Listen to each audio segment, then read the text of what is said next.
The inability of the Jirapa Municipal Assembly to elect a presiding member for the Assembly for the last 2 years has stalled some development projects in the area.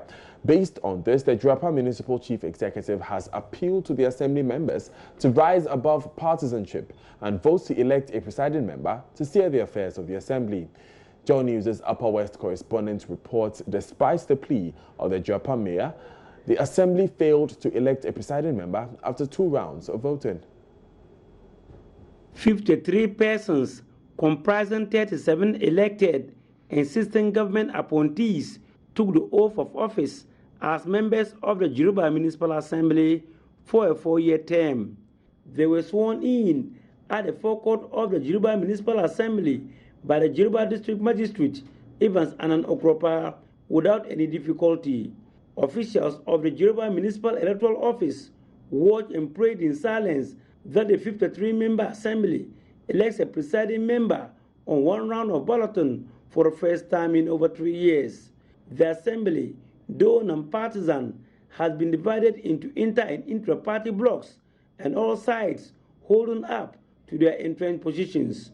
The assembly for over 2 years was without a presiding member, which was a great disservice to the area. Since 2018, that the assembly was not able to run, we have greatly lost great sums of money that would have come into this assembly for us to go around and do developmental projects. A situation which worries the municipal chief executive of Jirapa, Christine Bombanya Amadou. So I want to endorse my honorable assembly members that they should think through and try as much as possible. Let us elect a PM today so that Jirapa's name will not be on air negatively again. Despite her plea, there were 2 rounds of voting and none of the aspirants was able to get the 2/3 votes required to win the headship of the local legislatures.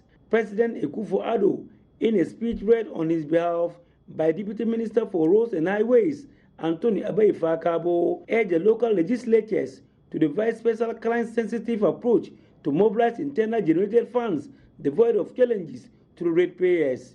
You are directed to work with the Land Valuation Division of the Lands Commission to have rateable properties in your jurisdiction valued to inform a more effective and transparent property rating.